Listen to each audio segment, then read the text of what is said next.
Hello. Hello, everyone. Welcome.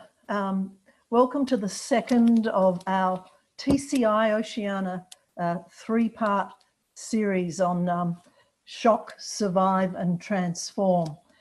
Today's interactive webinar will be on survive and the role of leadership in times of crisis and what it means for clusters and network leaders. So welcome, as I say, to everybody coming online right now. Not only do we have Australians and New Zealanders and some folk from the Pacific Island region, but we have people from Europe, Asian regions, and even Mexico. Hello, Mexico. Thank you for joining us today. My name is Tracy Scott Rimington, for those of you who don't know me, and welcome to those who have only just come in for this particular forum and perhaps did not catch our first one. If you're interested in that, you can access that online on the TCI network website, which is tci-network.org. Anyway, today, look, we're really looking forward to this session. We've got some fantastic speakers, a great lineup of panelists and people who are here to share their knowledge, their experience in working through these difficult times.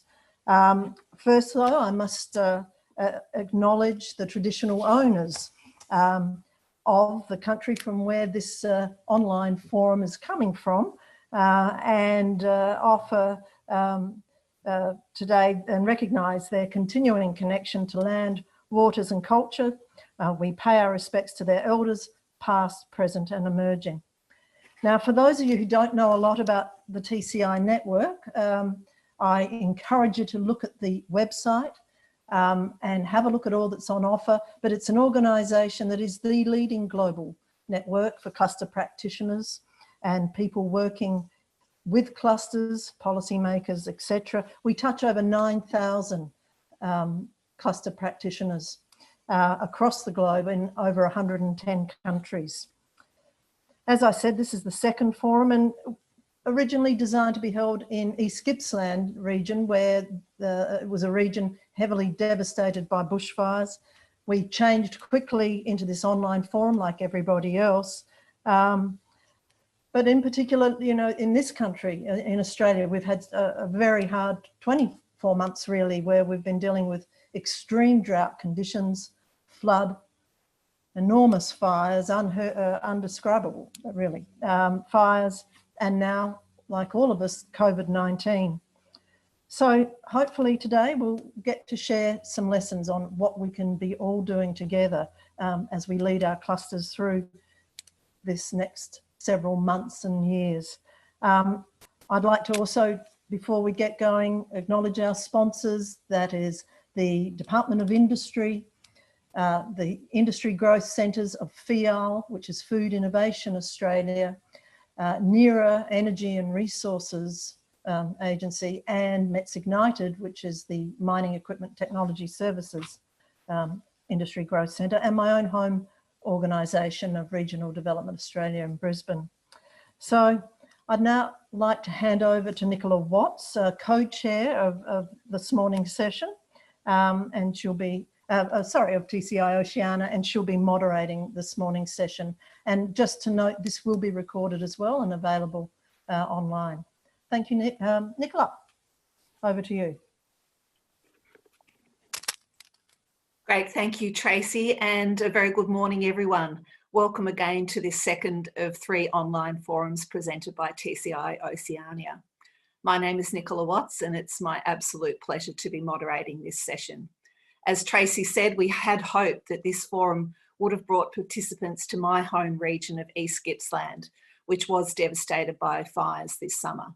Unfortunately, COVID-19 put a stop to that. But given the significance of the shocks felt by many regions across Australia, Oceania and the globe, it's great to bring this forum online. So we're all coming to you from our home offices around the world. We have an amazing lineup of speakers today from all over the globe. And for those of you who are joining us at very odd hours of the day, a special thank you. Thank you everyone for completing the online poll. let's just have a look at who we've actually got online.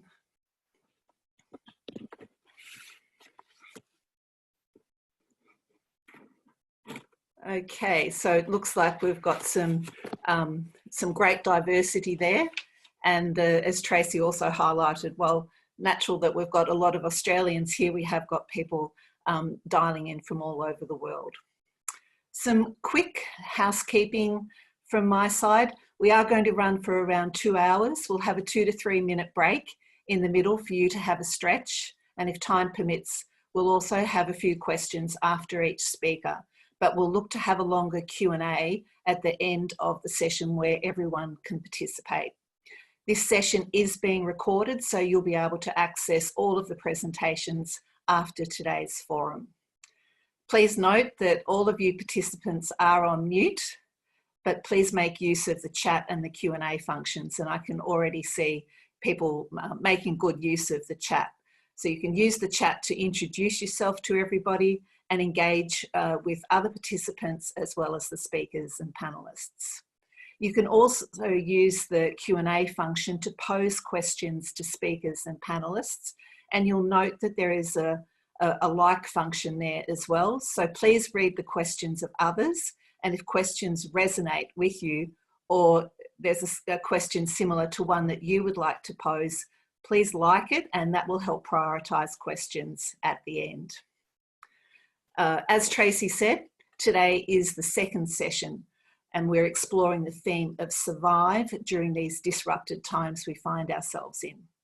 We have a very specific focus on leadership in times of crisis, and we'll also consider what that means for clusters. For those of you who were with us for the first session, we had some amazing insights into the shockwaves of COVID-19 and what the future might hold. Economists Christian Kettles and Shamobeel Equab set the stage for how in times of turbulence and the disruption that we're facing, our collective capacity to lead into an emerging future may well be the most important leadership challenge of our time. We also heard some really inspiring stories from TCI Chair Mairet Daniel-Nielsen and from Tracy on some of the really inspiring stories from across Oceania and around the world of how clusters are responding to the immediate health crisis as well as the economic shock. So today we're going to unpack leadership in these times of crisis in more detail. So it's my great pleasure to introduce our keynote speaker. Eric McNulty is internationally recognised as a crisis leadership author and speaker. He is Associate Director at Harvard's National Preparedness Leadership Initiative, which is a joint program of the Harvard T.H. Chan School of Public Health and the Centre for Public Leadership at Harvard's Kennedy School of Business. Eric, it would have been wonderful to have you here with us in Australia, but at least we've got you online in person. Over to you. Nicola, thanks so much. And indeed, it would have been delightful to be with you in person. I wish that we could be. And it's also so interesting, you know, you and Tracy have both mentioned the fires. And when we first started this conversation several months ago, that was the crisis of the moment. And here we are a few months later talking about COVID-19 that has engulfed the world. And I think that we're in a period of sustained turbulence. And so these disruptions, be it fire, be it flood, be it public health outbreaks like we've got right now, the coronavirus, we are living in a turbulent time, and we have got to get used to that, prepare for it, and become accustomed to leading through it. Now, I'm going to share with you today a bit of what we've learned, my colleagues and I, and we'll see if the slides will move forward here. Here we go. We have been studying this for the past 17 years, almost 18 years now, that we have been looking at leaders in crisis. And I use leading very much in its verb form because we believe that leading is a choice you make. It's a series of actions you take, it's behaviors you engage in. So, oops, we'll back up there. We don't believe in leadership as a sort of something limited to role and rank. And it is something you choose to do, and you can lead from wherever you are. And that's what we've seen over and over again. You see the banner here from the Boston Marathon bombings. I will be speaking about that later. We've been engaged in field research over this time, which is how we do our learning. We get with leaders during events or as soon thereafter as we can get there to find out what worked, what didn't, what was really challenging for them, what were the difficult decisions they had to make. And that's how we've developed our curriculum. So I was in the Gulf of Mexico during Deepwater Horizon, the major oil spill with the Coast Guard. I was in New York and New Jersey after Superstorm Sandy. I've been with the CDC during Ebola, H1N1, and now with the coronavirus and everything in between. I've done work around the world with numerous corporate and nonprofit entities, understanding crises as they happen. And so everything I'm going to say to you today, yes, has met the rigorous standards of Harvard and the academic discipline we put into things. But more important than that, we try and make things incredibly practical. We want you to be able to walk away from this with new things you can use, ways to frame the challenges in front of us, not as an academic exercise, but as enabling you to take the acts that get you to the best possible outcome for the greatest number of people. Now, on the left of the slide, you'll see a little symbol there. It's our dimensions of meta leadership. And I'm just going to walk you quickly through that so that you can understand it as I reference it later in the presentation.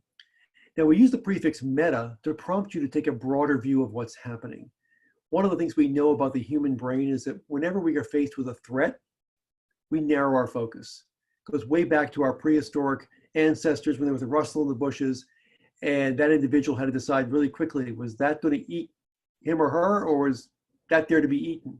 And those who survived were quickest at that. We've retained that instinctual hardwiring, as it were. And so whenever we're faced with a threat now, your focus tends to narrow to what's right in front of you. However, in a complex situation, like coronavirus is the perfect example, it's global. You have to pull back and see what is the larger situation, what's going on, who are the stakeholders, what are interests, what are the different dynamics that might play out here. So meta is meant to prompt you to do that. It's an intentional step to take a broad view. And then we have three dimensions. Again, it uses lenses on what's working and what's not. It starts with you as a person. Who are you? How are you showing up? What are your strengths and weaknesses? You are in a situation, that larger red circle. Leading is very contextually based. You'll lead differently through this incident than you would through a more routine time, than you would through a corporate crisis perhaps. But understanding what's happening and therefore what to do about it is critical to being effective as a crisis leader.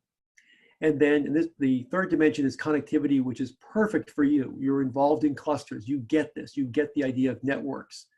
And so when we talk about leading, it's not just leading down to your subordinates, to those who report to you. I hate to say down, but it's the direction that works. But you also have to lead up. We all have bosses. We all have people we are responsible to, accountable to. The more we can help them make good decisions, understand what we're seeing, we inform their view of what's happening and help them be more effective. And then across the different entities within functions within your organization or within your cluster, as well as beyond to external stakeholders. And you can influence all of those in great ways, all of those in very positive ways. And so when you're thinking about leadership, I want you to think about it in this broad, holistic sense. But you're looking at the bigger picture and you're realizing you can lead in many directions to move things toward a more positive outcome. Now we can get to my volcano. There we go. So why is leading in crisis different? Actually, a lot of the skills are very much the same. However, it's taken to a different level. We'll get all of them up there. First of all, crises tend to be very complex. Again, coronavirus is a perfect example. There are so many variables. You're not quite sure what's going to happen. I mean, the coronavirus was not a big deal until it was. When it exploded onto the scene and suddenly it was worldwide, causing havoc, shutting down economies, shutting down nations, resulting in far too many deaths. And in a complex situation, you never fully understand everything. You never fully control everything. And that's part of why they're so challenging. We're disrupted on many levels. Physically, many of us are staying at home now. We're not able to go to our offices, go to restaurants, go to pubs. We're dislocated physically. Cognitively, we had an idea of how the world was supposed to work that all got upended in January, February, into March. Now we aren't quite sure what's the rest of the year going to look like, what's next year going to look like. Psychologically, we've gone from being powerful, having a lot of agency, to feeling somewhat powerless. And part of our job as leaders is to restore that sense of agency. Emotionally, from hopeful. Markets were generally good around the world. It was looking like it was going to be a good positive year. Now people are feeling hopeless. We're seeing a lot of pushback here in the States and in other countries around the world to the emotional stress that all this is put upon us. And so getting people from hopeless back to hopeful, again, is a job for leaders. And there's an enormous amount of uncertainty. How long is this going to last? Some of my colleagues who are more on the epidemiological side of the house, they're suggesting 2 years. That's a long, long time. And we aren't quite sure yet. And my colleagues and I, we've been working through different phases we predict this is going to go through. And we're seeing as many as 5 till we get to the next normal. And how fast we get there, how long that takes, what we go through to get there is really highly variable based on decisions that leaders make at the national and global level. So we still don't know. This is why the stakes, when the stakes are so high, the pressure is so great, it is so difficult. Yet in a crisis, when you know what to do, when you can step up when it matters most, you can make an enormous difference in people's lives. You can save lives. In a crisis, every day has to be your best day as a leader. So you've got to prepare and think of what you're going to do. Part of that is how you're going to show up. And one of the interesting things about we humans is that we have sort of dueling aspects of our nature. We are both collaborative and competitive. We are a social species. We've never been the fastest, the strongest out in the wild. And so we survive both for hunting as well as for protection by banding together. So we're a group-based species. We are social. Yet we're also competitive. There's competition for hierarchy within a group. There's competition between groups for resources. And one of the things that has happened over the last, 300-400 years, certainly the last couple of 100 years, is we've gotten really good at recognizing and rewarding competitive behavior. Think about it. You had a fight to get into a great university. And then from there, you competed to get a job. Then you compete to get promotions. All the way through, you are competing, and we're recognizing and rewarding those who succeed. Yet in a crisis, collaboration is everything. You've got to show up to fix, not to fight. There are so many problems to solve. It's so much more productive to work together than to work against each other. But you need to make an intentional choice. You need to be, because your reflexive nature is going to be to go into competitive mode because we do it so often. Okay, you're under threat, you go into competitive mode. What you really want to think about is how can collaboration make a difference here? How can working together produce better outcomes for more people than working apart? And I'm going to give you some lessons shortly on that. I'm going to take you back, not to COVID-19, but back to the Boston Marathon bombings. And I live about 200 yards just off the mile 23 marker of the Boston Marathon. It is a marathon unlike any in the world, not just because of its storied history, but because it runs through 8 different jurisdictions, which operationally makes it very complex and requires a lot of coordination and collaboration. And also, if any of you are marathon runners listening in today, what distinguishes Boston is there are fans for literally the entire 26.2 mile length of that race. There are people cheering you on. And I'm not a marathon runner, but my friends who are say it makes an enormous difference. It is a 26.2 mile long block party. People are out, they bring the kids, they bring the Barbie, they bring the dog, and they have fun. It's a local holiday here in Boston, and it is spectacular. Now the weather can be highly variable, so it was almost canceled in 2012 because of the heat. There are times that it can be almost wintry here.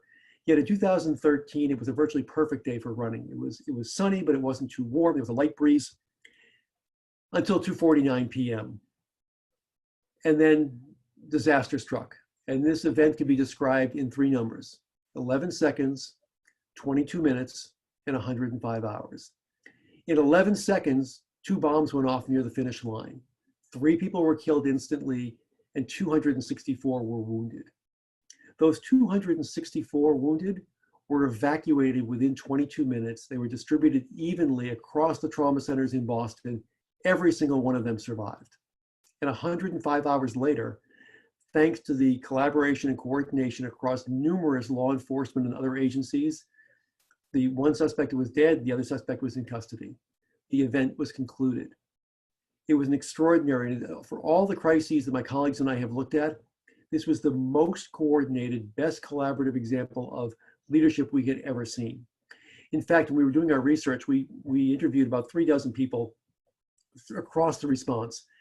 And among the last of them was the special agent in charge of the FBI. And his name was Victor Laurier. And one of the big decisions they had to make was, were they keeping the subway, the metro system, open or closed that Monday afternoon after the bombs went off? A big discussion back and forth. And as with all of our interviews, we had said, it's 2:49 p.m., where are you, what happens? And so when Rick was telling his story, he breezed right by that decision to keep the subway open or closed. And we said, wait, stop, please. This big thing happened. What was your role in making that decision? And he said, well, I didn't have one. I wasn't there. We said, what do you mean you weren't there? We said, well, everyone kept telling us you were in charge. And he thought for a moment. He said, I was in charge of the investigation. I'm the FBI. I wasn't in charge of the operation. He said, well, who was in charge of the operation? And again, he paused and said, I guess no one. And that really baffled us, because in every major incident we had ever looked at, there was always someone you could point to and say, that person's in charge. Or if things weren't going well, the solution was put somebody strong in charge. And here we had something unfolded with 105 hours from start to finish. And through all the interviews, we lived it here, we watched it on the media, we lived through it. It was a highly well-coordinated response. There wasn't the usual fighting. You know, we asked, where did this happen?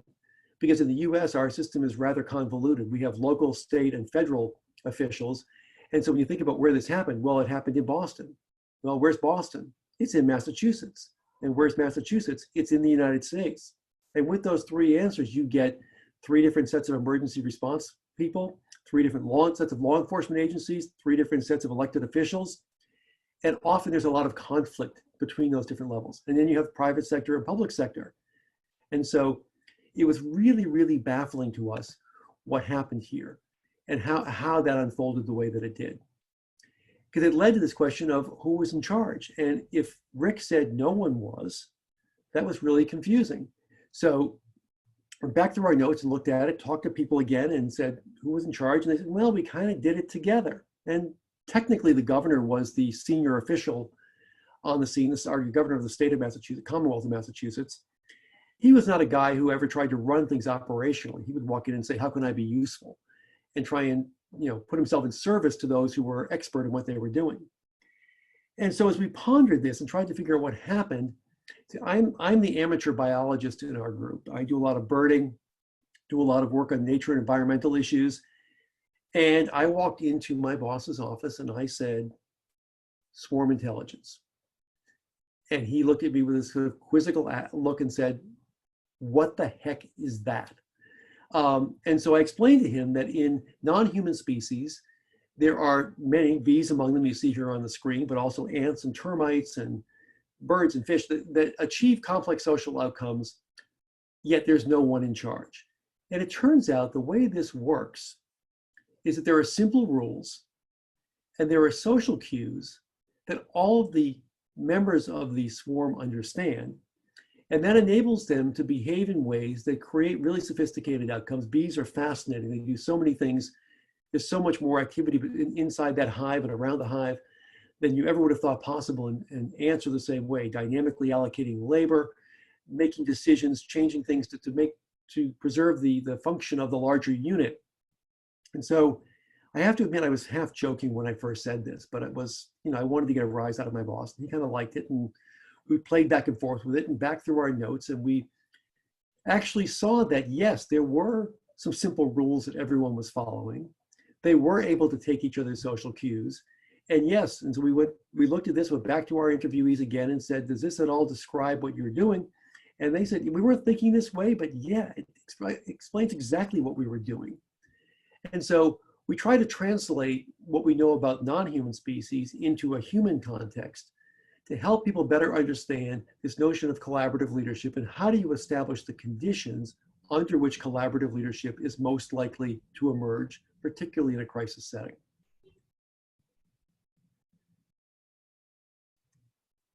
Here we go, come on.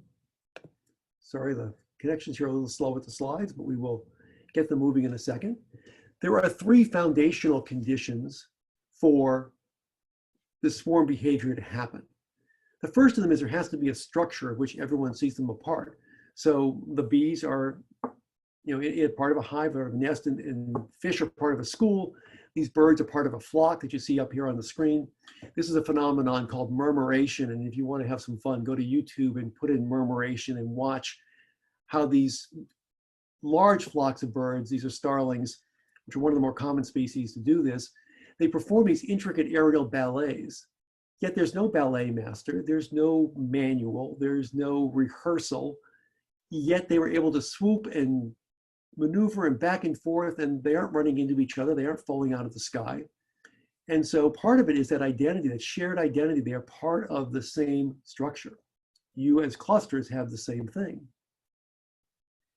They're also able to communicate with each other. In some species, it's verbal. In some species, it's pheromones. In some species, it's simply signaling back and forth, but they're able to communicate. So with this murmuration here, what we figured out is that the way they do this basically is by flying in the general same direction as the birds closest to you without getting too close or too far apart from the birds on either side or front and back. And if you can interpret that, and that's what they do, same way that fish swim in schools, you can do amazing things. So they're able to communicate, and then they have shared decision-making protocols that they all understand and they all adhere to. Bees are fascinating in this way, in that when honeybees, when the hive gets too full, the queen and about half the bees go off and land on a branch nearby. They send off scout bees looking for a new location. The scout bees come back and they do something called a waggle dance. And if we were together in person, I promise you I would give you a demonstration, but since we're remote, I'm going to hold off for now.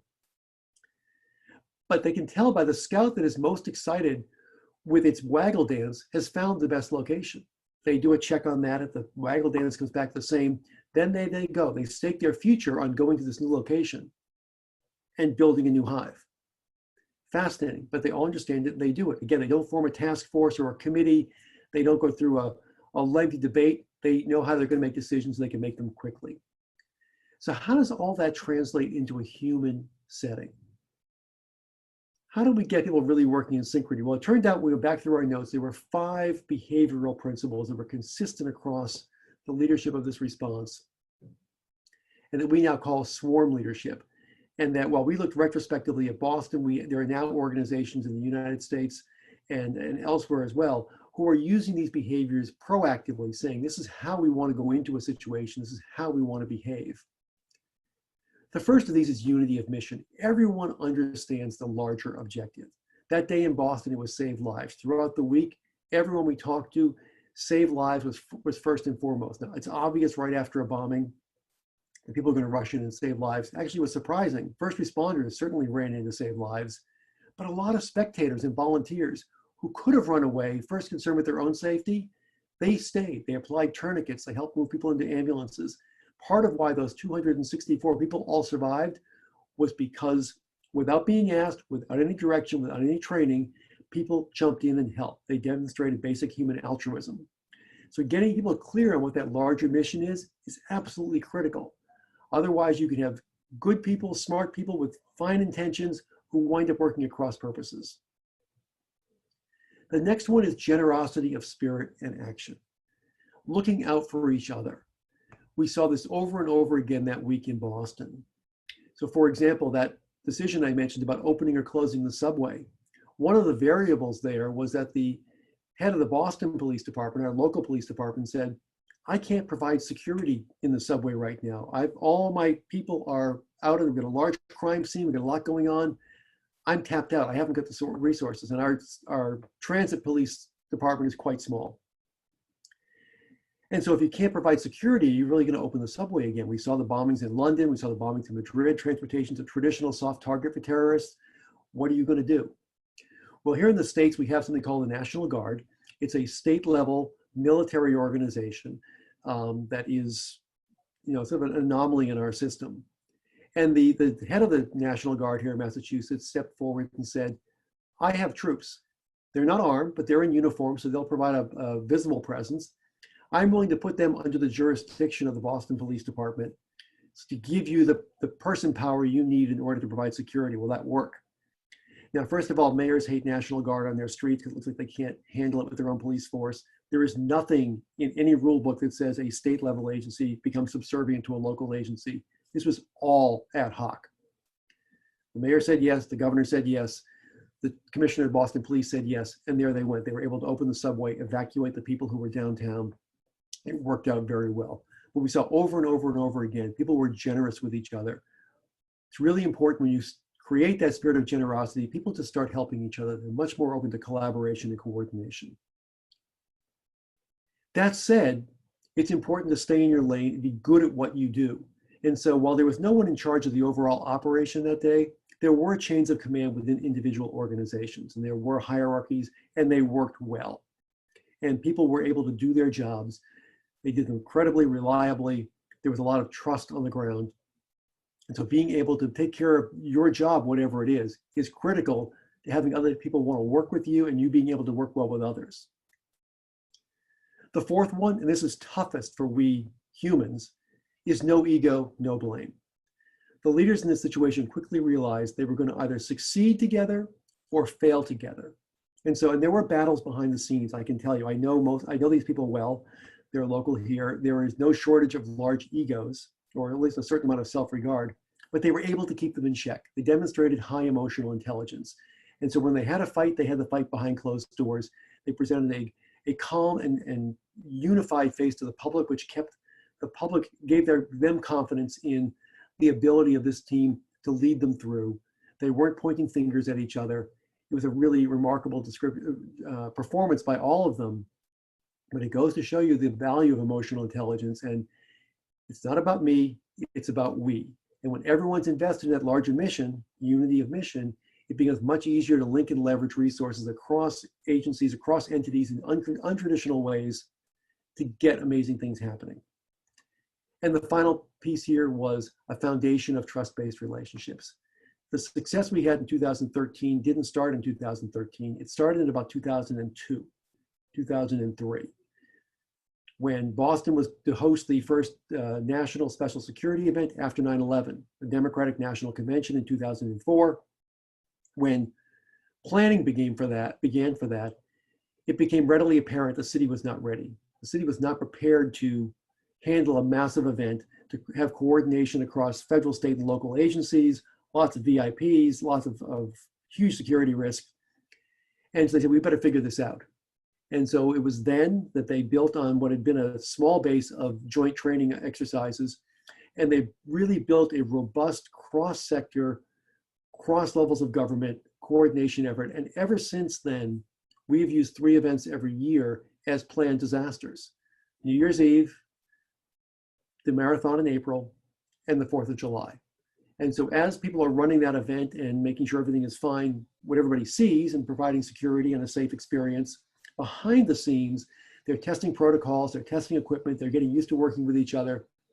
They are learning how to understand how to become a cohesive unit really quickly.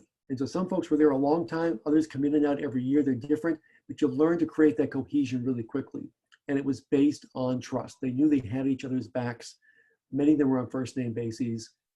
And that is what helped. So now, if you want to build this, you start from the bottom up.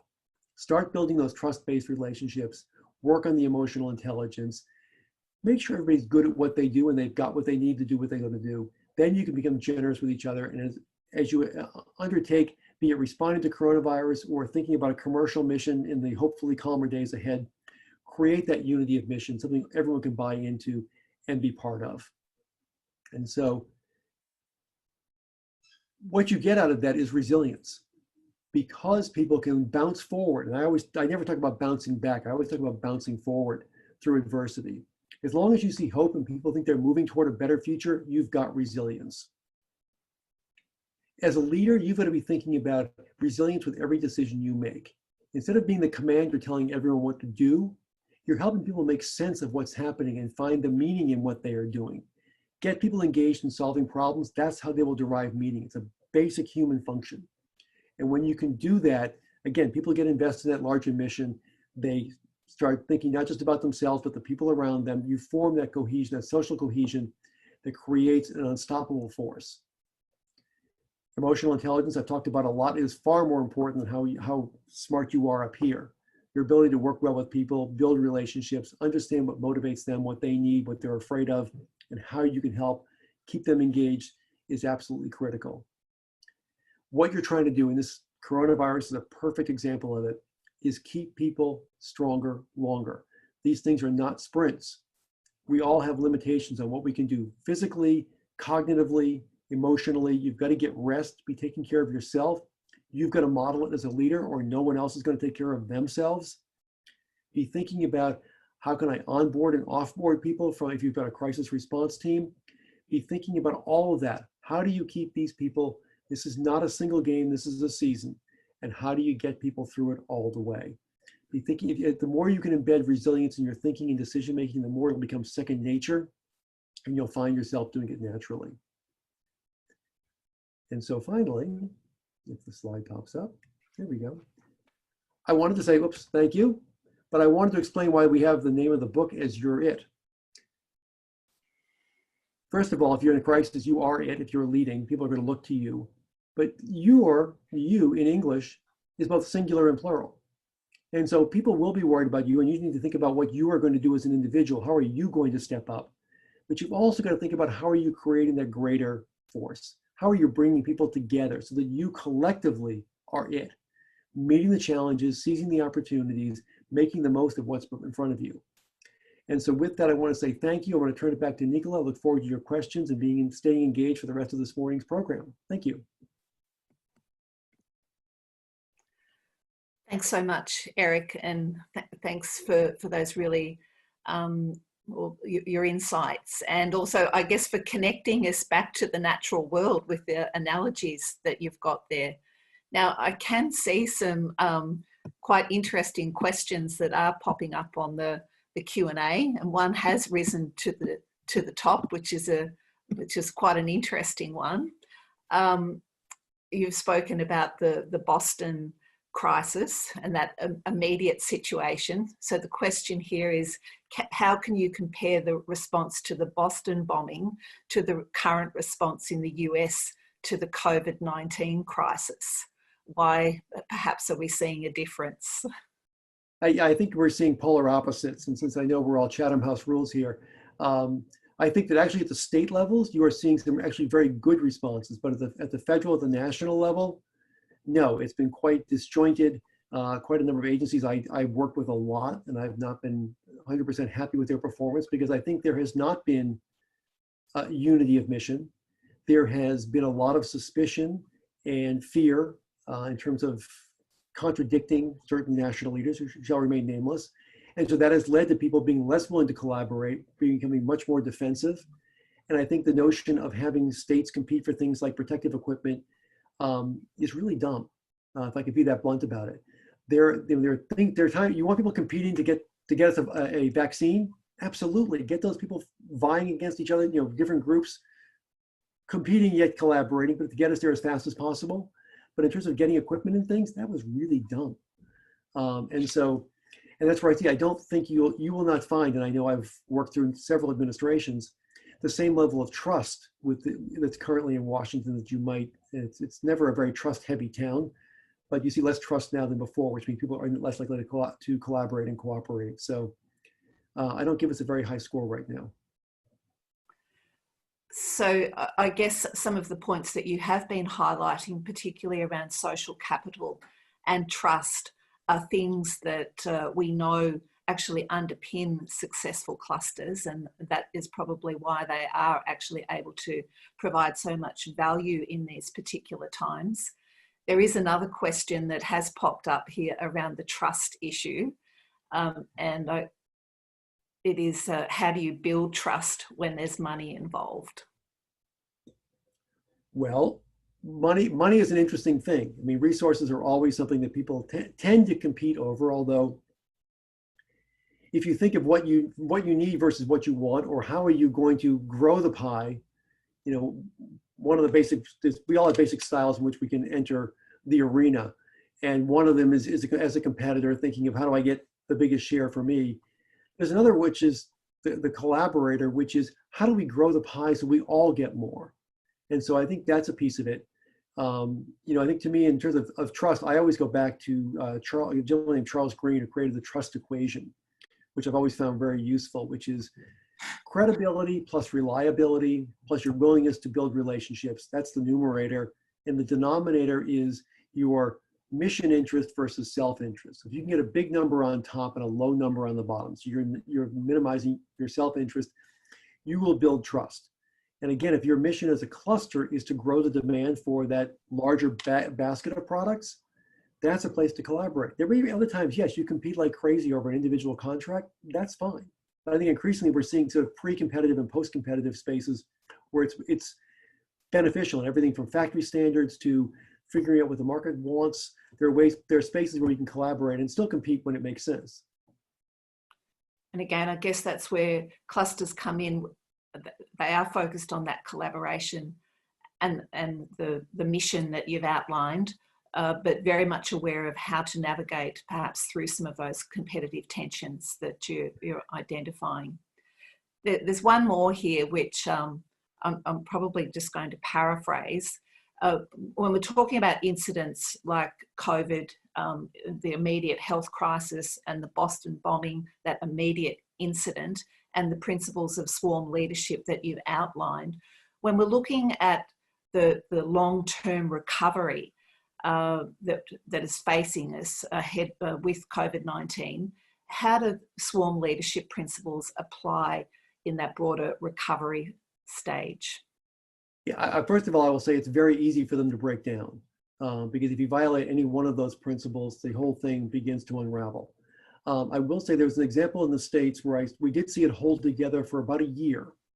Was after the terrible tornado in Joplin, Missouri, which granted it's something that affected one town, but it devastated the town. It wiped it out. It killed a lot of people, took out downtown, a number of the schools. And yet they reopened the schools 9 months later on time in a mall, not in the schoolhouse, but they were able to come together and do this. And they had been working for 2 years on a resilience plan.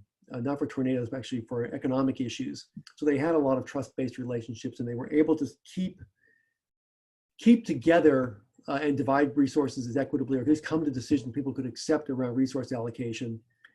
And it did break down about a year later when there was a change in leadership in the town. They had a new mayor, and they had new officials in town who had not been through everything together, and that again began to unravel it. So that's why we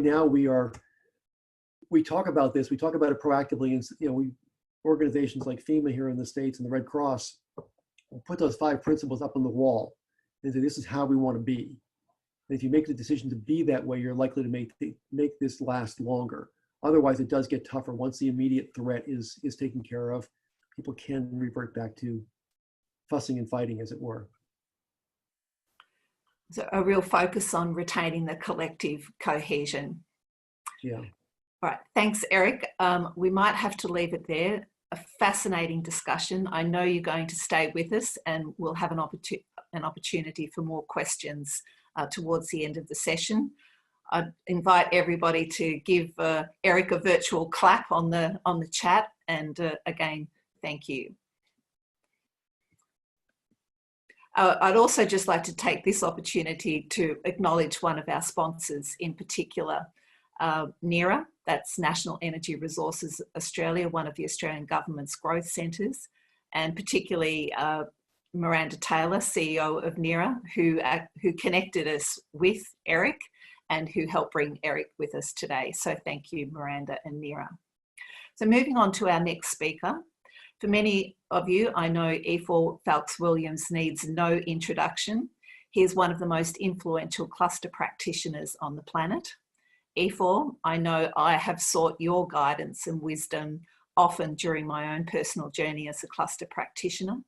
Every cluster manager, I think, refers to your cluster development handbook, and that provides a practical guide to the development of clusters and smart specialisations as centre stage strategies for regional development. Thank you for joining us from Nelson, New Zealand. I'm sure everyone is looking forward to your insights on why clusters are really well positioned to disruption and industry shocks, and some of the leadership principles which underpin successful clusters, and be very interested to hear how those swarm principles that Eric has outlined for us today align with some of your observations and thinking. Over to you, E4. Hi there, Nicola. Hi there, folk around Australia, around the world. A pleasure being with you today. Eric, you've set the stage well. You've talked about the buzzing of the bees. I want to talk a little bit about the buzzing of people, the wisdom of the crowd, and a starting point when I think about leadership, particularly at a cluster level, comes from the wisdom of the crowd. And this book, Best Collective Decisions are the product of disagreement and contest. And sometimes in cluster development, we're looking for a smooth way forward. And I'm arguing here, as I heard someone in Sweden say, we need to fight. We need to have strong fights. We need to have disagreement and need to be able to resolve those disagreements. We need to be able to integrate different insights in working through and establishing a way forward. I am not able, can I go? No, I am not. Can you take me back, Don? I've jumped there. Just go back, go back. Yeah, no, next one. Thank you. Okay. I'm not sure if I'm in control. I don't. Okay, next. Okay. No. Sorry, folks. I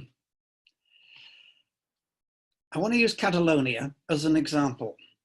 And Catalonia stands out on a world scale.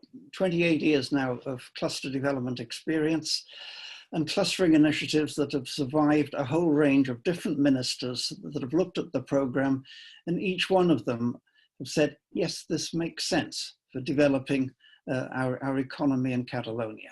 A wide range of clustering initiatives in Catalonia.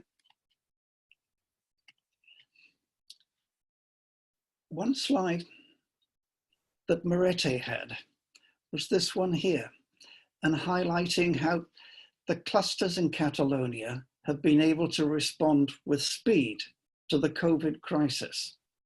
Each of them finding new ways of collaborating, each of them finding new ways of, hey, together we've got the ingredients to bake a bigger pie. And I want to share with you a bit what Catalonia has got in place. And I love the way Catalonia talk about their cluster boards and the way the cluster boards work together. No, sorry, I am not in control at all of the slides. Can you take me back, please? Yep. Okay. If I go like this, Don, perhaps you can move me on, okay? Like the way they describe their board as the equivalent of a jazz band. And Eric, you talked about social cues between leaders. And that's exactly what happens when a jazz band is performing. There isn't a conductor, there's no one organizer, it is self-organizing. And if I take this concept of a cluster board a bit further, describing the board as a voluntary coalition. Nobody needs to volunteer to put time on the board. It's preferred leaders who are able to integrate their knowledge, able to integrate their perspectives. It's a board. Next one, please. Don, can you move me on, please? It's a board that is able to progressively, particularly as trust is developed, able to work as a team, a board that is aligned on the big picture, a board that may well have competitors sitting at the board table, but a board that is able to establish a culture of co-opetition amongst those around the board table. Well, yes, at times we compete, but at times we collaborate. And what we're doing around the cluster board is particularly collaborating. It's the active governance that we need. It is the players, not the spectators. And sometimes I see boards that are chock-a-block with the spectators who really aren't there as the heavyweights to make a difference. What is the role of a board? It's not to develop the cluster strategy. And this might surprise some of you, perhaps particularly some of you that are on boards. Rather, I see the role of the cluster board is to develop the process from which the strategy emerges. So highlighting here a bottom-up process, drawing on the wisdom of the crowd. And the key for a board and the key for the cluster manager that I'll come on to in a moment is being able to draw on that wisdom, able to dig deep.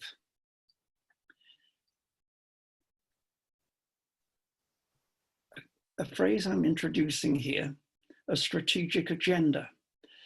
And the key role of the board, I'd argue, is to garner resources, particularly to implement that strategic agenda, to implement the priorities. Let me share with you what I mean by a strategic agenda. A strategic plan, I'm sure we're all comfortable with, identifies the priority activities to be undertaken within the resources that are available.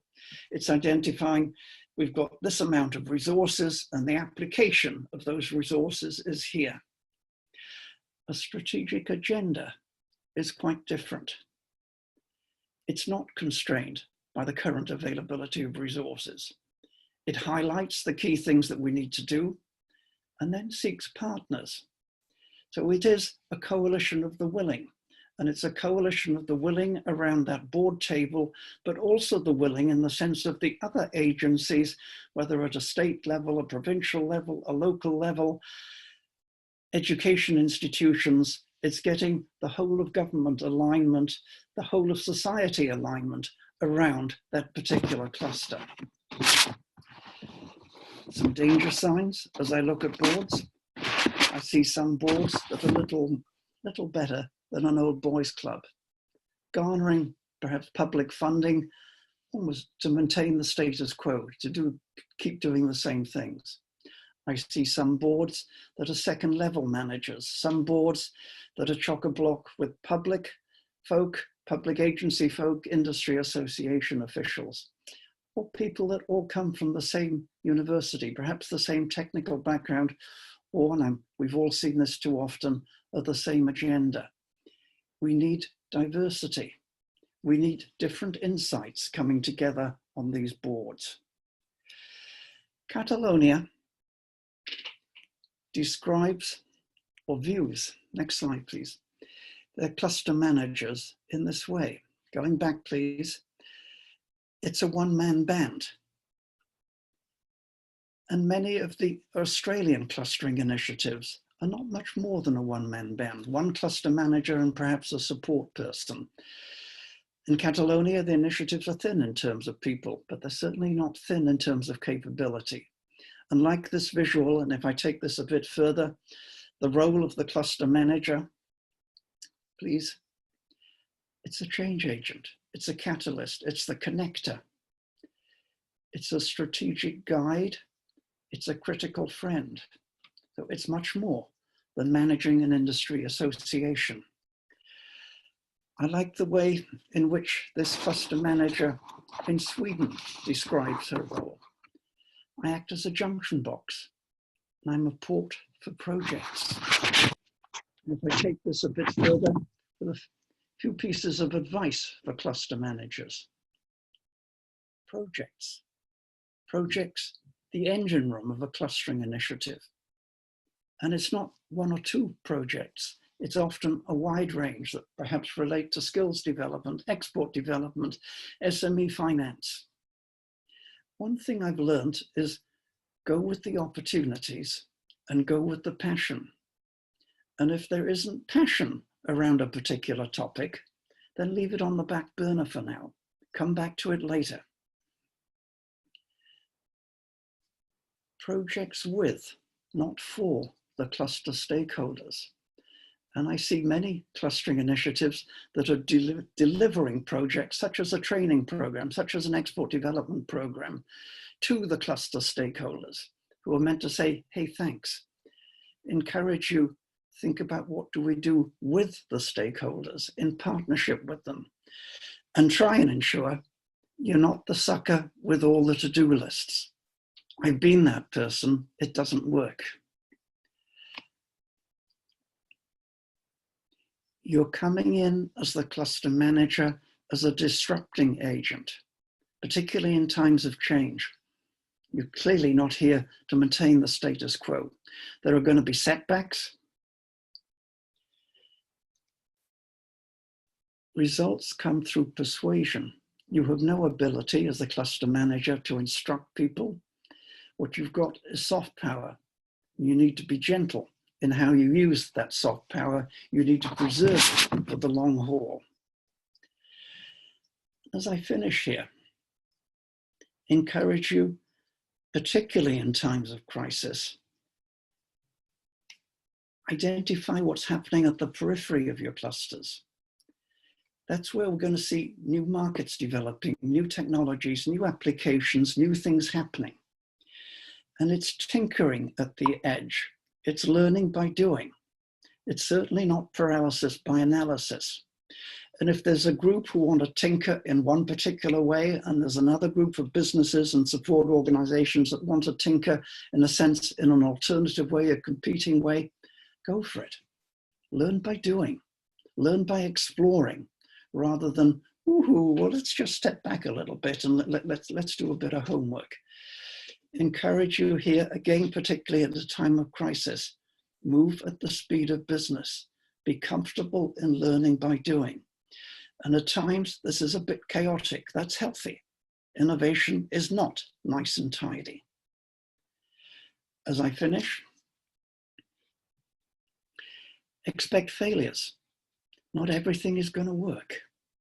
Indeed, if there aren't occasional failures, you're probably, as the cluster manager, taking it a bit too easy. You're a bit too relaxed. And finally, thinking about moving from shock to survival. Think big, but start small. Start with the easy stuff. Start small, learn by doing, move fast around those small initiatives. And my final point, and this comes back very much to the swarms that Eric has been talking about. My final point, waiting for it to come up, build teams. You as the cluster manager can't do this flying solo, but a key thing you've got is a knowledge of who's who in your cluster zoo. Who can you pull in to different teams to make new things happen? Nicola, that's where I wanted to get to. Thank you. Thank you, E4, and for keeping us right on time. The notion of wisdom of the crowd, love it. We're all in it together and bringing those diversity of ideas to the table.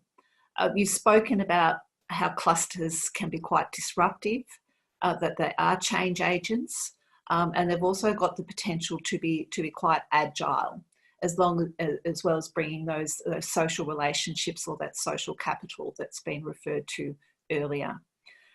In this time when many businesses are just trying to survive, what would be your number one recommendation to a cluster manager?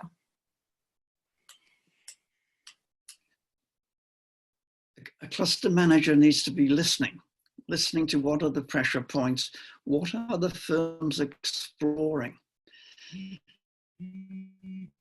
And based on that knowledge of what individual firms are doing, able to spot, hey, there's 2, 3 firms for the first time looking at a new food packaging technology. Or there's 2, 3, 4 firms looking for the first time at moving into food retail. So the cluster manager firstly listening to what are the needs and then being able to respond to that. And sometimes bringing together companies, even competitors, and saying, hey, you compete, hey, but you're all interested in exploring this new market. You're all interested in exploring this new packaging technology. Now, let's quickly engage as a team around it. Let's find the low-hanging fruit. Let's find some easy things that we can quickly move on. and make a difference to our individual businesses. Thank you. I can see there's a number of questions here on the Q&A, and I might leave some of them right till the end, but there is an interesting one here around, do you believe there is a need for cluster facilitators to move from single bottom line fiscal, that is collaborative competition, a focus around that, towards cooperative collaboration with a quadruple bottom line focus? So I guess we're moving just out of the economic, but to that quadruple bottom line. Yeah, and some clustering initiatives do have boards that have triple helix membership, quadruple helix membership. In most cases, I see triple helix membership on a board. It's businesses and predominantly businesses, and typically it's businesses in the chair of a clustering initiative, but it's also academic institutions, it's relative public institutions, and the key people. And the point I made in the slide, it's a selected group. And often as I'm starting a clustering initiative, I go to a lot of trouble to hand select who do I want to have on that initial board. It's a culture of co-opetition and collaboration. It's a balance between the two. And sometimes, I see clustering initiatives that go too far. Where do we all hug? Where do we all have common agendas? And some of those common agendas are fairly micro in terms of having an impact on the bottom line of participating businesses. Rather, I prefer, as I was describing, in a more chaotic sense, let's go with the willing. Let's quickly identify who've got an interest in a particular activity. Let's engage around that. Let's test it. Let's see if that works. And maybe we double up the effort, or maybe we quite quickly say, woohoo, there's something better that we need to focus on. Again, a culture of learning by doing, the tight feedback loops. So I guess in that question, I'm also seeing, as part of COVID, we're seeing a call for a bit of a reset, or it's been a bit of a time for reflection, that it's not all just about economic output. Is there, and the role potentially that clusters can play in reimagining a future where we're able to actually deliver better social, economic and environmental outcomes. We know a lot of the clusters in Europe have a big focus on the sustainable development goals. What do you see we're going to, what are we going to see in your opinion going forward around a reset and the role that clusters might play in that? Like the emphasis on a reset, but in an organizational sense, that reset might take place in a subgroup within the cluster rather than necessarily at the board level. In some cases, it will be at the board level. In other cases, it will be a portion, an activity for that particular clustering initiative. Right, thank you, E4. For always a delight to have you with us. We'll keep you with us also to the end to join a broader Q&A session. We are going to take a quick break with all of our participants. It's just a couple of minutes, please, to have a stretch, and if you like, go and grab a coffee and a few minutes to take your eyes off the screen. But before you do so, can I ask you please just to complete another online poll? We're going to ask you just to reflect on some of those principles of swarm leadership that Eric spoke about, and also what's the mindset currently in your environment? And could we be back in exactly 5 minutes, please?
Welcome back, everybody.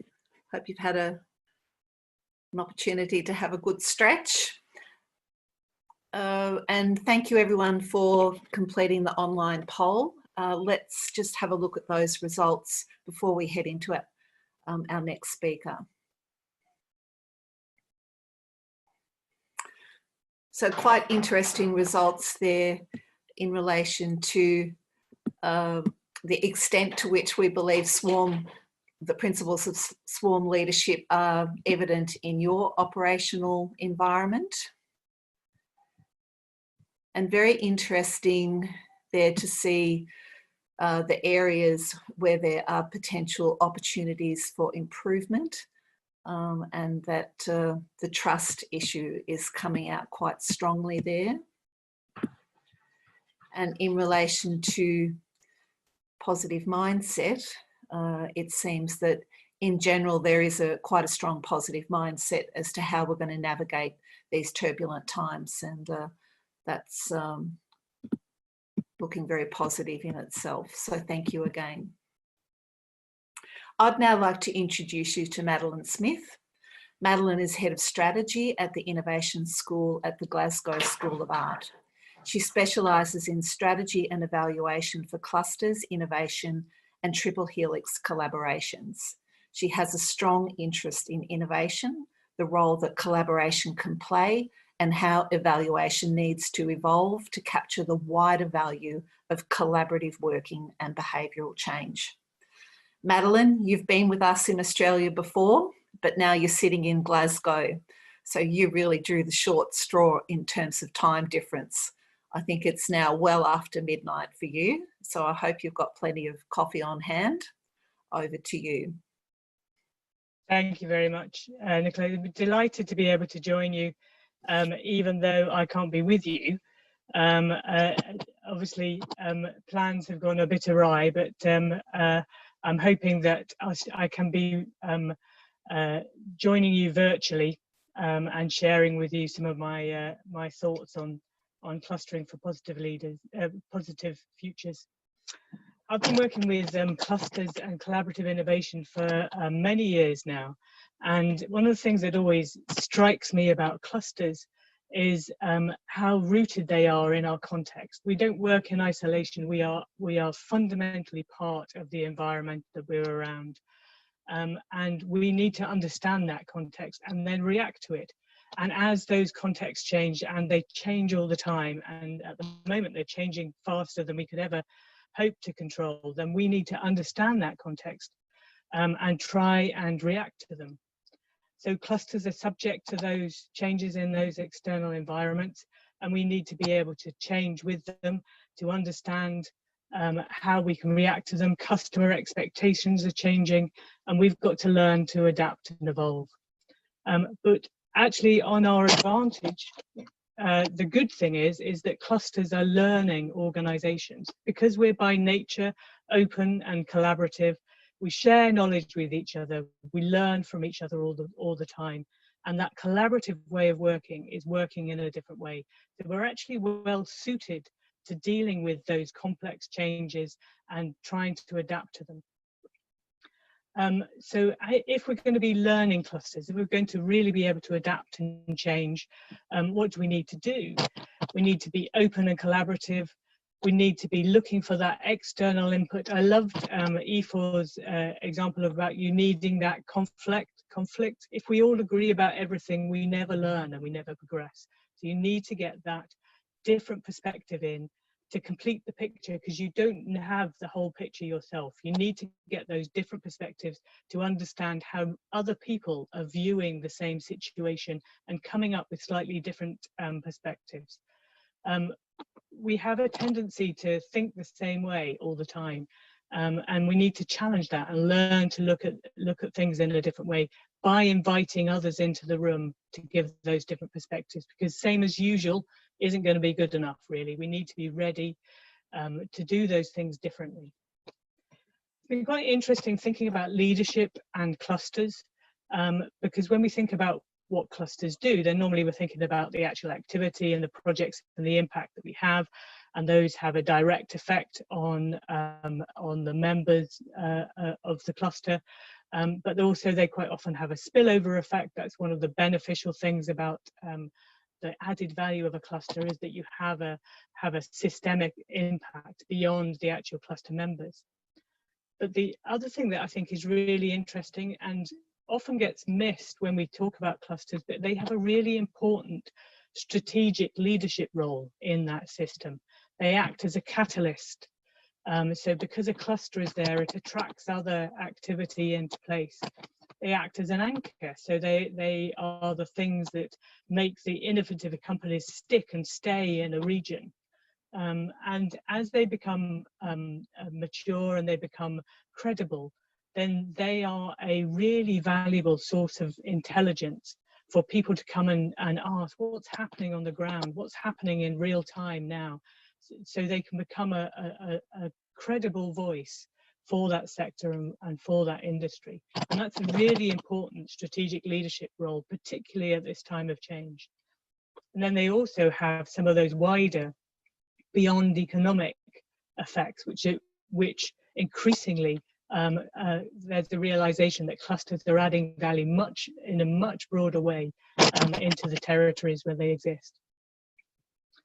So what do I mean by strategic leadership? I think what's the cluster leadership roles that we're looking for within those kind of things?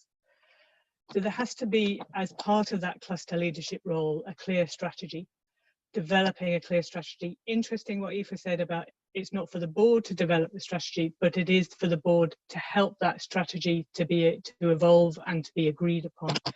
And that strategy has to be future focused. It can't be just looking at what we're doing now. It's got to be what's happening next, very much lifting the eyes of the cluster organization to that future. A key thing is around corralling around that common agenda. And then those elements around being trusted and respected, being credible about the expertise that you've got, are all significant roles in that strategic leadership area. There's talk already about aligning stakeholder objectives. And just to make the point that it's more than lobbying, it's more than just saying we want this is our particular needs. It's actually getting stakeholders to engage in what that common agenda is and trying to align their objectives towards achieving that common agenda. So it's that collective challenge, it's that collaborative ambition that all the stakeholder agendas are aligning around. And those are the things where a cluster leadership can make a real strategic difference.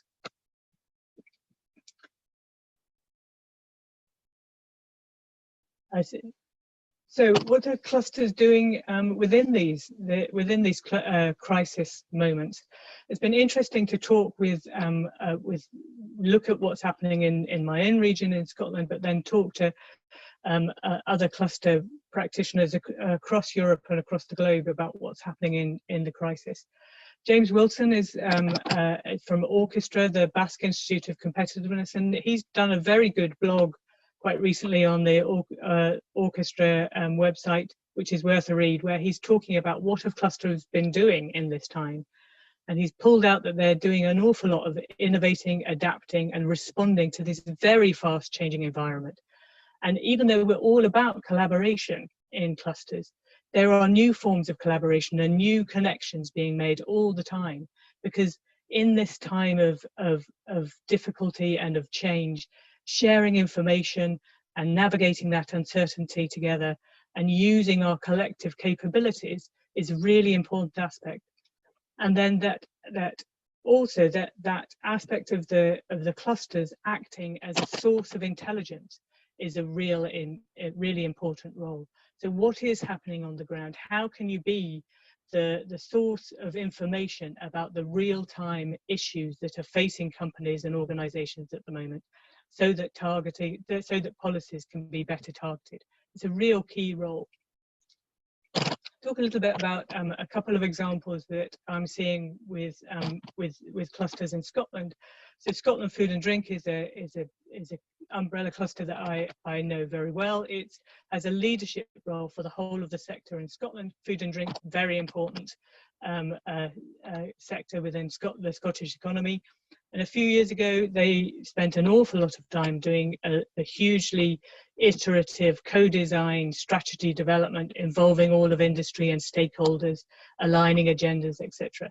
And their strategy to 2030 has 3 pillars around supply chain, around skills, around innovation, and it's underpinned by collaboration as a core function of the whole of the industry. They do things through in collaboration.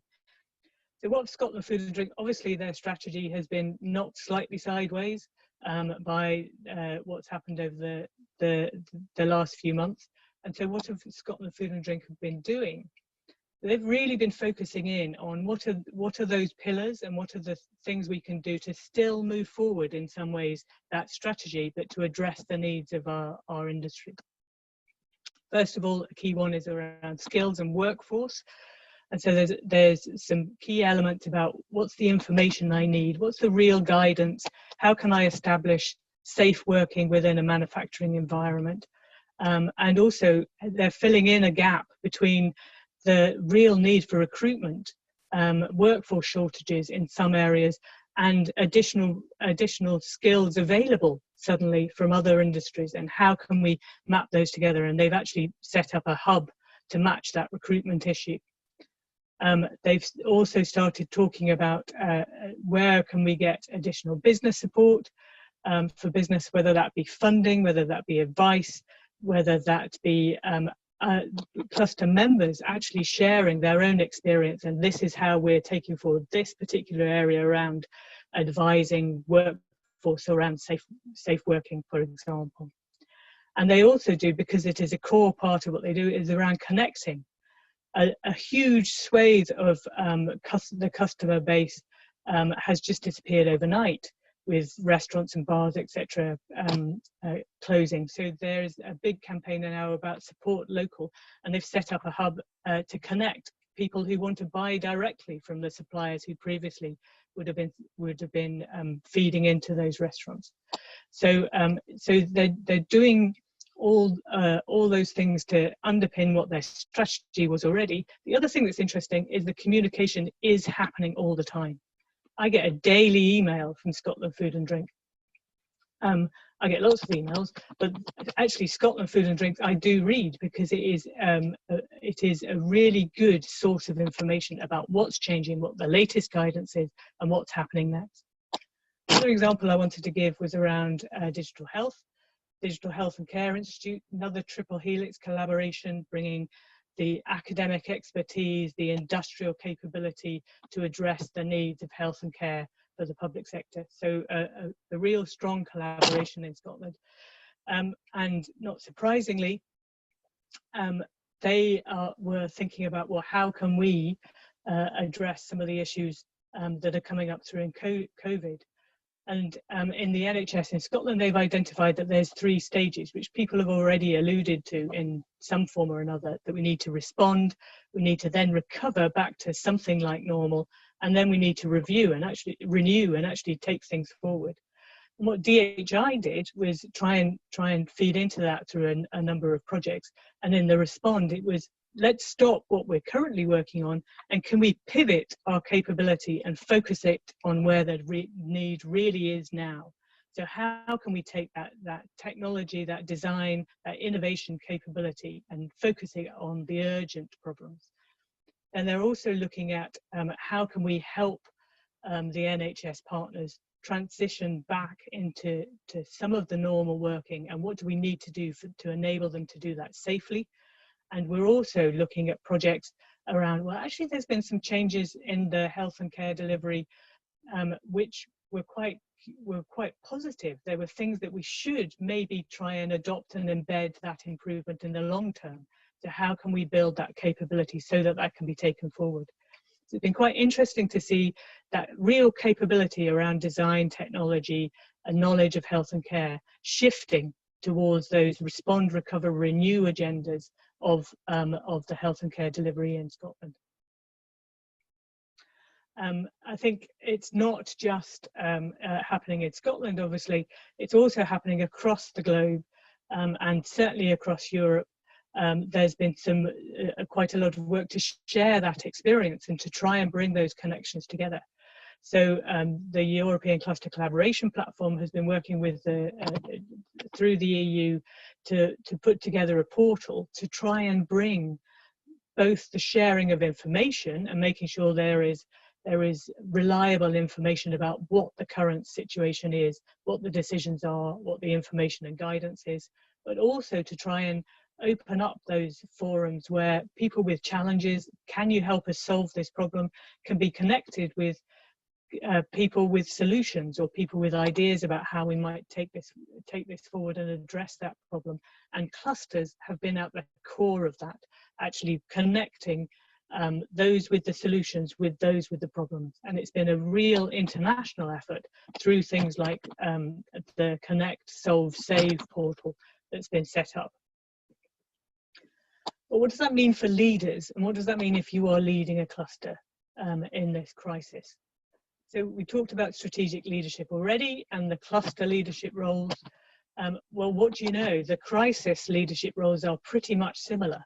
You need to have a clear strategy. It needs to be future focused, not just the immediate issue, but what's coming next. You have to corral around that common agenda. Trust is really important and credibility, and you have to be aligning those stakeholder agendas.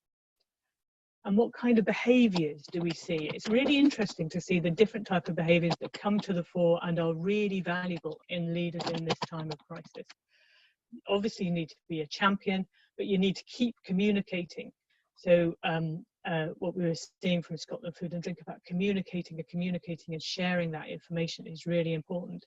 But it's the type of leaders and communication that you get as well.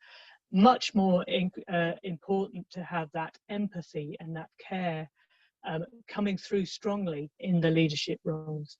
There's been also about being honest, about admitting weakness and failure, I think is a key part of that. It's been really interesting to see some of the really good leadership role models coming through. For example, I love the example of Norway's Erna Solberg, doing a press conference for children, but saying and admitting it's okay to feel scared. It's not often something you hear senior politicians say.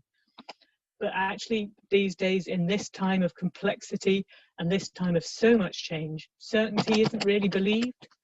Another leader that I was talking to in Scotland was being very honest about, I'm not an indestructible machine. I need to role model the behaviours that I need my team to show. And being honest and admitting some of those weaknesses and admitting that it's okay to feel scared is a really interesting new way that leaders are actually showing the humanity. So if we're trying to make sense of this complexity, then what do we need to focus on as we're trying to move through? I think one of the things is about keeping the purpose in mind. You're not changing your strategy, you're not changing your capability, but you are maybe shifting it. So where is it that our capabilities can help? And it's both a logical idea and a passionate idea. It's where the head and the heart combine. And I think too often we try and change our strategies within a crisis. Actually, we just need to shift them and think, actually, our expertise is good. How could it be better used, or how could it be used in a different way?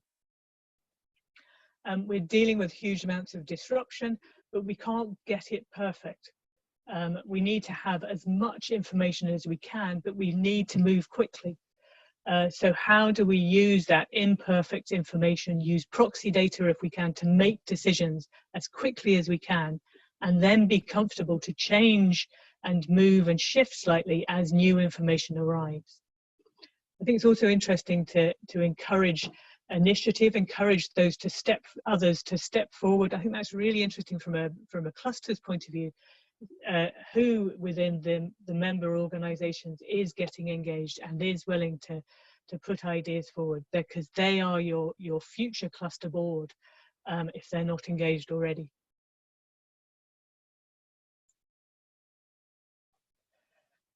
You need to communicate all the time. I think that we sometimes think that there is too much communication going on, particularly as we're in front of screens all the time.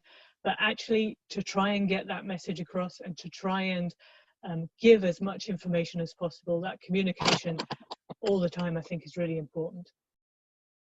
You need to stay engaged. There's a danger that you actually move back into your own comfort zone, but actually do explore and look at those new and existing collaborations, and keep an eye on the long view. Actually, there are probably some signs that the world is shifting. So what is that new normal, and how can you adopt those changes? So if you are weathering the storm, we're talking about we're all in the same storm. So how can you not capsize and keep the boat going? So where's the information? Where's the help? How can you mend the boat? Have I got the capability? If not, who can I turn to? Who can I tap into on my networks? And where are the opportunities coming down the track? Can I plot a new course and slightly pivot to go towards that new opportunity in the changed world?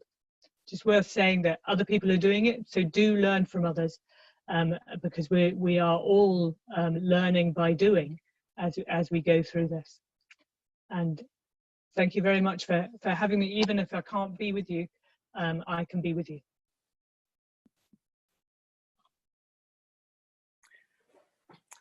Thank you so much, Madeline, and thank you so much also for highlighting the connections that are out there actually to support clusters and networks during these difficult times. So much in that presentation. Heard so many C's that always resonate with me around some of the principles that underpin clusters and cluster leadership. So communications, care, collaboration, connectivity, co-innovation, capability, setting the course, all around navigating these complex times. We are going to, we're running out of time. I'm just going to ask you one question that is on the Q&A chat. Can you elaborate a little bit on the risk appetite and how there needs to be perhaps a greater degree of risk taking for those sitting on cluster boards? So this time. So risk appetite, I think, is really interesting for cluster boards. Quite often clusters, because of the innovation space that they inhabit, should be and could be quite entrepreneurial. You're trying new things, so that inherently has a bit of risk. And I think that it's the mindset that's really important around risk appetite. Are you trying to maximize your maximum gain? As in, what is the potential opportunity here? And how much are we willing to invest in it to actually go and reach that opportunity? Or is your mindset more, how can I minimize my maximum loss? As in, what could possibly go wrong? And I really don't want that to happen, in which case you won't take those entrepreneurial steps. And I would encourage, you don't want to be too risky and you don't want to be reckless. However, as clusters, as innovation engines, there should be a willingness to try and maximize that maximum gain and see what could possibly be the opportunity if we collaborated together and did something different together that we can't do on our own. Great. Thank you again, Madeline, and perhaps all participants can give Madeline a virtual clap on the chat, and again stay with us, and hopefully we will have some time for Q&A at the end. So moving along, I'd like to now introduce some of our Australian cluster managers. I think we've been hearing a lot about different styles of leadership that particularly prevail within clusters and is really relevant in these disruptive times. And it's certainly a move away from some of the heroic leaders leading from the front styles that we see. It's more about collective, distributed, collaborative leadership that is leading through and with. So this is an opportunity to gain some insights for people who are actually working with clusters through this time. So Emma Greenhatch, I'd like to introduce. Emma is the General Manager of the Food and Agribusiness Network known as FAN on the southeast coast, or the Sunshine Coast of Southeast Queensland. Emma is a very experienced agri-food specialist who's operated in the not-for-profit sector as well as across government and industry. She's been leading the fastest growing food cluster in Australia, and FAN is one of the clusters that has been supported by Food Innovation Australia Limited. Emma, we've had conversations around this topic quite often.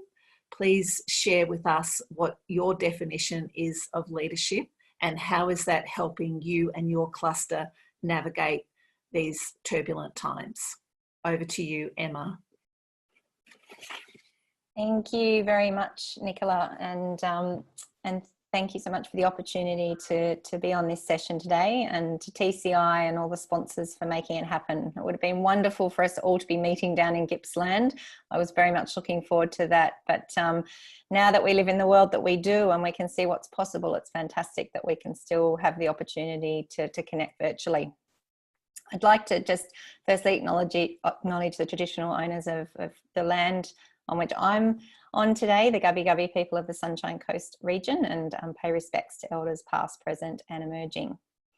I'm only going to share one slide with you today, and that's up there that you can see, and I really just want to bring home that clusters are all about people, and I'm a sum of all these people that I represent every single day, and it's a very humbling role. It's pretty chaotic, even more chaotic right now. But I'm just going to share with you some of my experiences over the last 5 years in leading the Food and Agribusiness Network. So my top 3 things that I feel are absolutely critical to cluster leadership, and very much what I've learned from a grassroots level, because I hadn't had any experience leading clusters before I joined FAN. One is speaking the language of many. In our membership, we've got 320 businesses across the whole food and agribusiness value chain. So we've got input suppliers, we've got small and large growers, we've got small and large manufacturers, we've got industry suppliers and services, we have other service providers, government, research, and the list goes on. So it's really, really important that I can have a conversation at all of those different levels, whether I'm standing in a paddock with a farmer talking about the drought, or as I was a couple of weeks ago, standing in a microbrewery, tough job some days, talking about COVID-19, or if I'm sitting in a minister's office in Brisbane advocating on behalf of our industry. As we've heard from many of the speakers this morning, trust is absolutely critical to building a successful cluster. So I need to be able to have conversations at all of those different levels to be able to build meaningful relationships and to build credibility and to be able to influence. Secondly, I believe that well and truly in the world of cluster leadership, your networks are your net worth. And in my experience, the more diverse they are and the deeper they are, the better. And I've really seen this come to the fore in this COVID-19 period. We've had, because we cover the whole value chain, being able to make connections across that value chain has been really, really important. On the one hand, we've had parts of our industry, hospitality and tourism, that have had really detrimental impacts. On the other hand, some of our growers and our manufacturers are actually booming at this time. So we've been able to place people in jobs from people who have lost jobs. We've also been able to connect those that have lost market channels, for example, food service, into other channels that have expanded. So I really believe that having those deep connections is important in any cluster, and a particularly important role for a cluster leader. Number 3, I think a cluster leader needs to be able to empower others, and we've heard that mentioned time and time again this morning. Successful clusters aren't about any one individual. They're not about a group of individuals. They are about the collective. As a cluster leader, have I got the skills and the knowledge and the capacity that our collective has? No, I don't. As my team? No, they don't either. but our members and our stakeholders and our partners collectively do. And if we're going to be building clusters that thrive into the future and drive transformational change, we really have to harness that collective. Over the last couple of years, I think as a cluster, we've done a fantastic job of messaging that. But I think what we've really learned in this COVID-19 period is giving our members the tools that they need to be able to do it. Because it is quite easy to say, let's all work together, let's support each other, but it's complex. We're humans at the end of the day, and we like to complicate things. So I think it's really, really important that we're also able to provide those tools to our members and our stakeholders to be able to empower them to lead change. Very much seen over this period too, not just FAN at the centre of being able to empower others, has been our members empowering each other. And that has come about because of the 4 years of relationships and trust and connections that we've been building. So in a nutshell, they're my top 3 that I have learned over the past 5 years that are incredibly important for cluster leadership. 1 is being able to speak the language of many so that we can build trust and credibility. 2 is being able to have deep and diverse connections. And number 3 is being able to empower others to lead change. Thank you very much for the opportunity, and thank you very much to the other speakers too. It's been a pleasure hearing from you all. Thank you so much, Emma, and what a great succinct personal perspective of what has been discussed today, and congratulations on the amazing work that you do with FAN. Please stay with us. We are a little bit behind schedule now and hoping to still have a Q&A at the end. Thanks, Emma. So last but not least, let me introduce Dr. Colin McIver. Colin is the Cluster Manager at the Subsea Innovation Cluster in Perth. Colin's career started as an aircraft fitter in Belfast and includes many years with global consulting firms in engineering, resources and management consulting. He has a lot of experience in establishing communities of practice and knowledge and collaboration platforms. Subsea Innovation Cluster is strengthening collaboration and innovation and market expansion of Australia's subsea sector. Colin, I believe in lay terms that mainly relates to oil and gas activity under the seafloor. Anyway, I'm sure you'll tell us a bit more and let us know what leadership means to you as a cluster manager. Over to you, Colin. Absolutely. Okay. Thank you. Just waiting for a few things to pop up here. So there will be one final poll coming around to find out just who is actually watching this in their pajamas. I think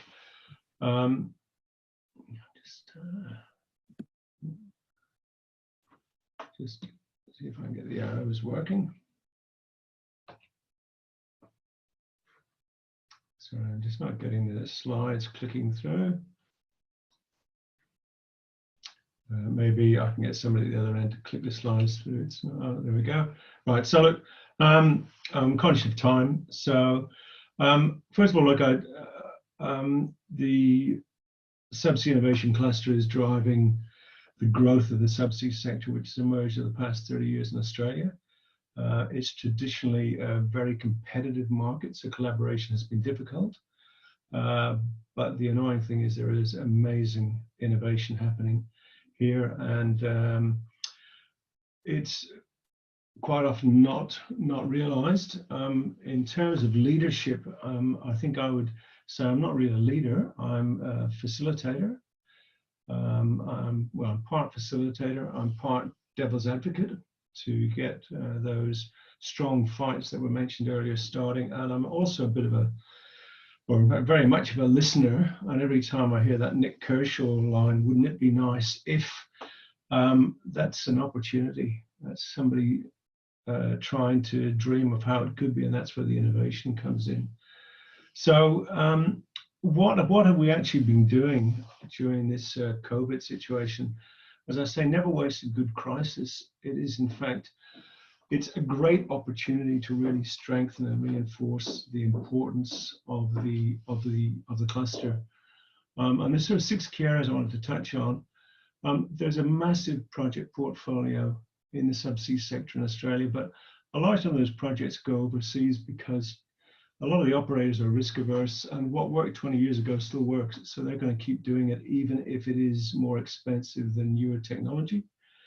So what we've done is gone to the operators and said, look, if you've got an overseas project, it can't be done because we can't get personnel over here from overseas. So we can either do one of four things, which is we can do it locally. So give it to us instead. We can joint venture with companies overseas. We can provide hands and feet on the ground and they keep the project, or maybe we can do something as a stopgap for the next 6 months. That means you still do the project in its entirety, but we can keep you going until then. So there's lots of opportunities there for being a bit creative from a contractual side. There's a great opportunity too in that the operators are not going anywhere. So typically it's hard to get to some of the key decision makers because they're overseas, they're traveling. Well, they're not at the moment, they're here. So we can actually get them, we can talk to them. There's actually, I don't know if there's a few icons missing, but anyway. The third one is the can you hear me, can you hear me? Which is typically what has happened over the past few years every time we have one of these, because nobody's bothered to work out how to use the technology, and collaborating virtually is actually difficult. Surprisingly now, I talked to my mum who's 91 the other night and did FaceTime with her. And if my mum can do it, anybody can. So people are actually using the technology and we can really collaborate a lot more easily. People are not able to travel, so our members are sharing resources. So if I need somebody in Darwin, I can't go up there. But if one of my competitors has people on the ground in Darwin, we can share those resources. So all of a sudden people are collaborating a lot more, and we're encouraging and helping to do that. We've got people on the bench. That's we've got people doing nothing or waiting for projects to kick off. So now is the time to innovate. Now is the time to invest in R&D. And talking. There's a high level of anxiety. People want to talk, and we can now talk easily.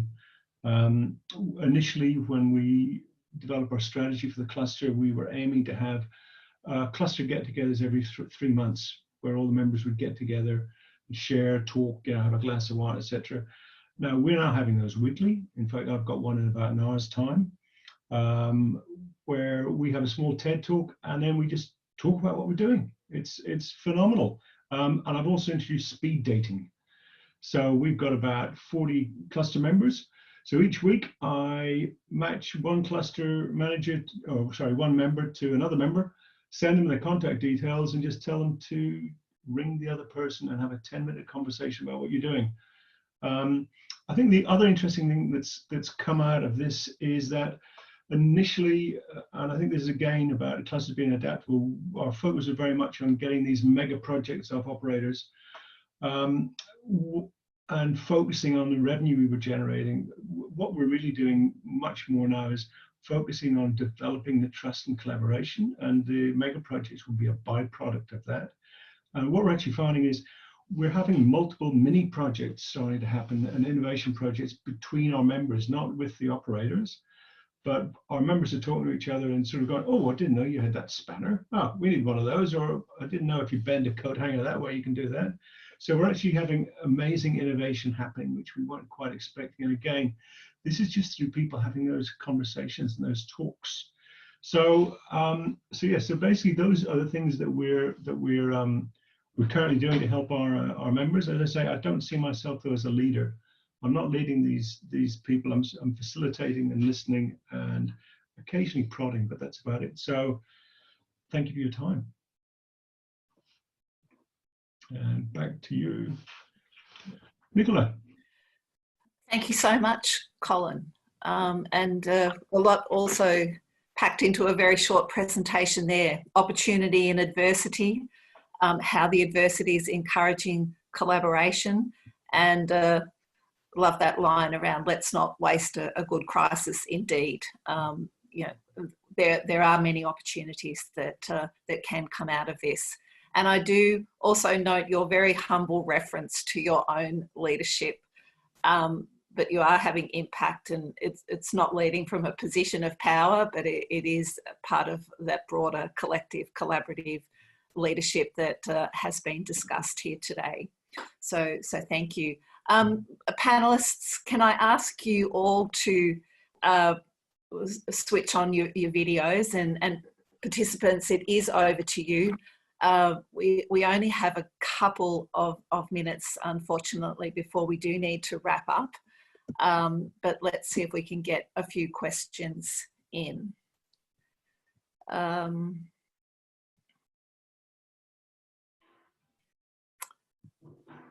Some of these questions are very important questions, and we're probably not going to have, unfortunately, the time to unpack them here.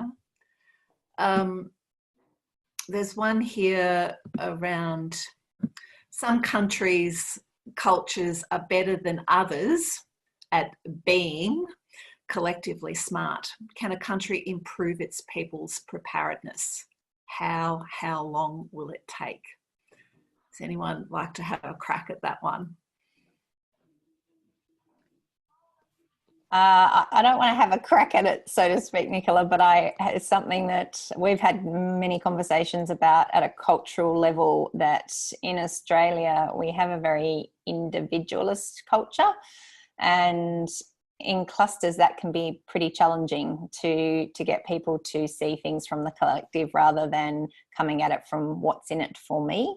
So I think we cannot underestimate the power of culture in the ability to effectively cluster. And it's something that we've been trialling little different things on within FAN over the last couple of years, is how we break down some of those barriers. We live in a big country, we have big geographical distances, we aren't bordered by any other countries, and all of those factors I think have led to that. But I think that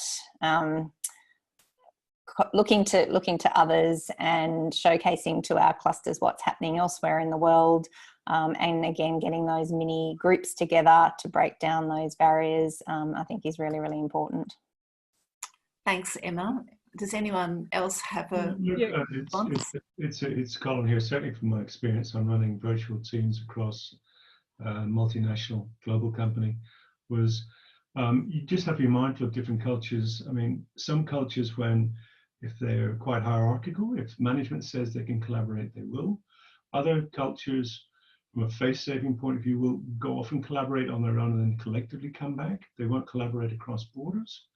Other cultures will collaborate based on the degree of what they perceive as social inclusion going on, which will give them license to collaborate. So I think it is an incredibly important thing to identify the different cultures, because there is definitely no one size fits all for collaboration.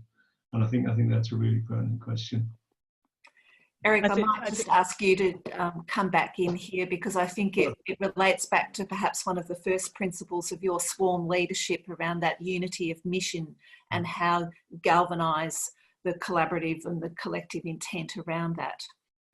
Well, I think that the part of the secret, and one of Colin's points are very well taken. It varies a bit around the globe, but the point of that Joplin story, which we haven't got time to go into deeply here, was you couldn't get people to prepare for the thing, the preparedness people wanted them to prepare for. They got them prepared by finding the problem was right in front of their face, that they cared about. You found the pain that they felt, and then that led to the relationships that then led them to solve the other problem later. So I think when you find the problem people actually see, they're much more willing to come together to try and solve it. Anyone else on the panel like to respond? I was just going to say that I think that we too over in the UK have got I think an obsession with competition, and think that collaboration is a bit of a warm fluffy thing, and there's not a realization that actually businesses collaborate from a real good business reason.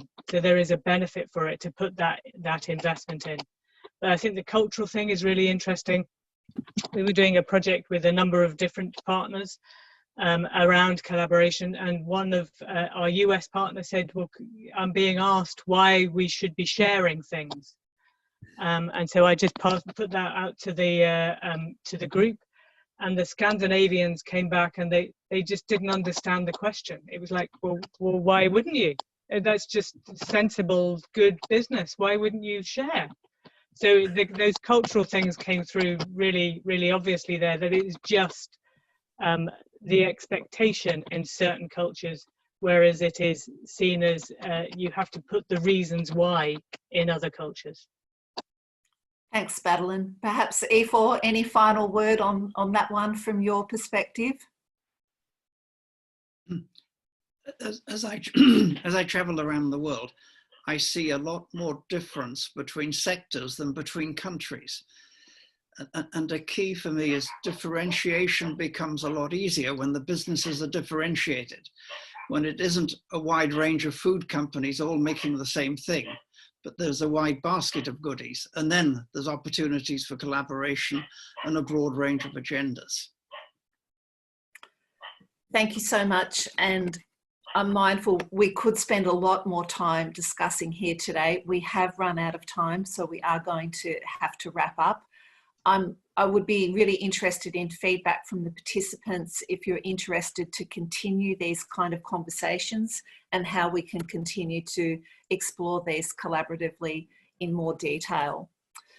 So just in the final minutes, I just want to thank everybody. I hope this webinar, where we have been exploring the theme of survive and leadership in times of crisis, has either reinforced your own views around leadership requirements going forward, or given you plenty of food for thought and reflection around this theme. Today, I think more than ever, we'd all agree that we need leaders to lead, and collectively we can all be part of the leadership challenges we face in these turbulent times. Many thanks to all our speakers. Sorry to have had to keep you under such time pressure. Many thanks again to our sponsors, the Australian Government through the Department of Industry, Science, Energy and Resources, NARURE, METS Ignited, FIAL and of course RDA Brisbane. And a particular thanks to all the team who've been pulling this event together. That's my TCI Oceania co-chairs, Tracy, Scott Remington, Dr. Miriana Preca, CEO of FIAL, and other members of the FIAL team, particularly Vicky Wright, who's been coordinating everything behind the scenes. Thanks also to Don and the team at Events Beyond for assisting with the technology. We did have a few technology glitches during the forum today, but we have got through, and so thanks very much to you.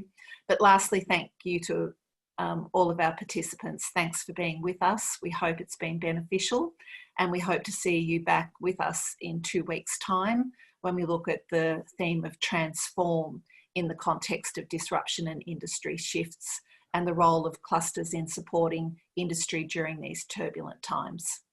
If I can ask one more thing, and it would be for our participants to stay online just for a few more minutes to complete a very short evaluation, which will appear on the screen and take you to a link. Thank you again, everyone. Enjoy the rest of your day, and hope to see you all again soon. And Madeline, we'll let you have we'll say a very good night to you. That's fine. I'm going to put my pajamas on now, Colin. That's it. I might take mine off. Thanks a lot. Everyone. Great to be involved. Thank you. Cheers, thank you. Bye.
Oh, you two? Scratching at the door.